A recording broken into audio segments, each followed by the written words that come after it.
আয়নাঘর সম্পর্কে আপনারা জানেন যে আয়নাঘরের ভয়ঙ্কর তথ্য এভাবে বেরিয়ে এসেছে। আমি বিবেক তাড়িত হয়ে আপনাদের কাছে একটা প্রশ্ন জিজ্ঞাসা করতে চাই, আপনারা জবাব দেন। কোন দেশের কোন হিংস্র অমানুষ, হিংস্র প্রাণী এই আয়নাঘরে একজন মানুষকে কিভাবে বন্দী করে রেখে 1 নয় 2 নয় 8 বছর 10 বছর 12 বছর পর্যন্ত এই আয়নাঘরে কবরের মতন একটা জায়গায় একটা জীবিত মানুষকে কিভাবে সেখানে রাখে। আপনাদের কাছে আমি বলতে চাই, পৃথিবীর কোন হিংস্র মানুষ, হিংস্র প্রাণী, কোন নরপিশাচ এমন কাজ করতে পারে না যেখানে সুড়ঙ্গ একটা পথ, সেই পথ দিয়ে একবারে গভীরে যেয়ে সেই আয়নাঘর, আগে জানতাম আয়নাঘর মনে হয় কোনো একটা কাচের তৈরি, কাচ দিয়ে মনে হয় এইগুলো বাঁধানো, এই জন্য মনে হয় এটাকে আয়নাঘর বলা হতো। কিন্তু তার বাস্তবে দেখলাম যে আয়নাঘরের ভয়ঙ্কর তথ্য, কোনো মানুষ যখন একটা প্রতিবাদ নিয়ে কথা বলে তখন তাকে গুম করে এই হাইনার দলেরা ওই গুম করে তাকে ওই আয়নাঘরে রাখা হয়। যে আয়নাঘরে ভিতরে কোনো মোমবাতি নাই, কোনো আলো নাই, কোনো জানলা নাই, দরজা নাই, কোনো আলো নাই, বাতাস নাই। চোখ বাঁধা অবস্থায় একটা মানুষকে দিনের পর দিন, বছরের পর বছর, 1 যুগ পেরিয়ে ওই আয়নাঘরের ভিতরে গুম করে রাখা হয়। তাকে খাবার দেওয়া হয় পচা জিনিস, পচা মাছ, পচা তরকারি, এটি যুক্ত খাবার মুখে নেওয়া যায় না, এমন বিভৎসময় অবস্থা। সেই আয়নাঘরের ভিতরে তাকে কত নির্যাতন করা হয়। পৃথিবীর কোন হাইনার দল, কোন নিরাপিশাচ, কোন মুসলমানের ব্যক্তি এভাবে একটা মানুষকে কবরের মতন জায়গায়, যেখানে এপাশ ওপাশ করা যায় না, এমন জায়গায় রাখে। নব্য ফেরাউনের চাইতেও তারা হার মানিয়েছে। যে আয়নাঘরের ভিতরে কখন দিন, কখন রাত, কখন বছর যায় কেউ বলতে পারে না। 2টা চোখ বাঁধা। এই আয়নাঘরের ভিতরে যখন খাবার দেওয়া হয়,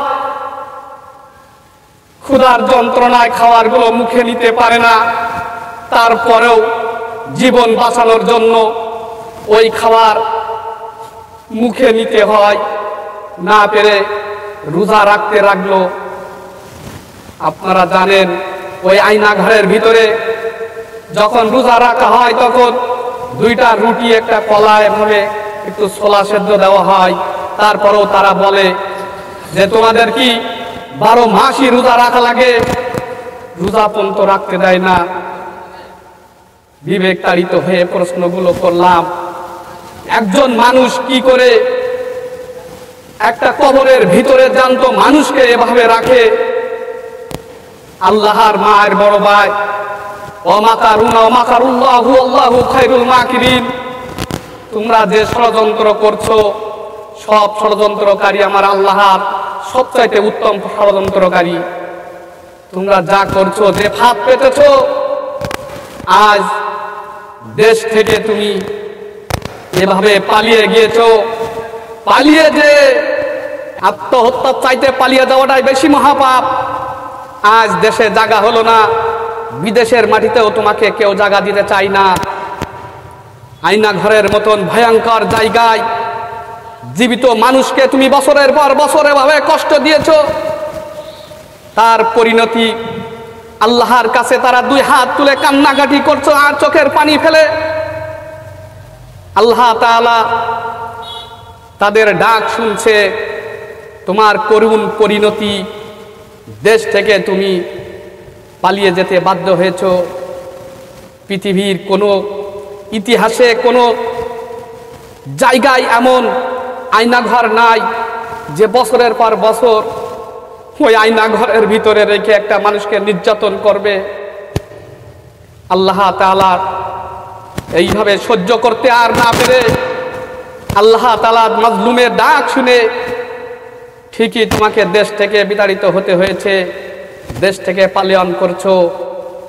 আয়নাঘরের বর্ণনা দিতে যে আমি আমার শরীরটাকে শিউরি ওঠে। একটা জীবন্ত মানুষ যদি ভালো জায়গায় একটা কক্ষে রাখা হয় তাও বেশি দিন থাকতে পারে না, আর যেখানে আলো বাতাস জানালা কিছু নাই, চোখ বাঁধা অবস্থায় একটা মানুষ কিভাবে সেই আয়নাঘরের ভিতরে গুম হয়ে থাকে 10 বছর 12 বছর। এটা আপনারা জানেন যে কোন ফিরাউনের চাইতেও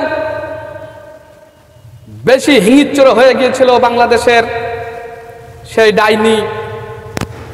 সেই ডাইনির কথা আর কি বলবো, যেভাবে আল্লাহ তাআলা তাকে অপদস্থ অপমান করে দেশ থেকে বিতাড়িত করেছে, পৃথিবীর ইতিহাসে একটা নজির হয়ে থাকবে এই বাংলাদেশের ঘটনা।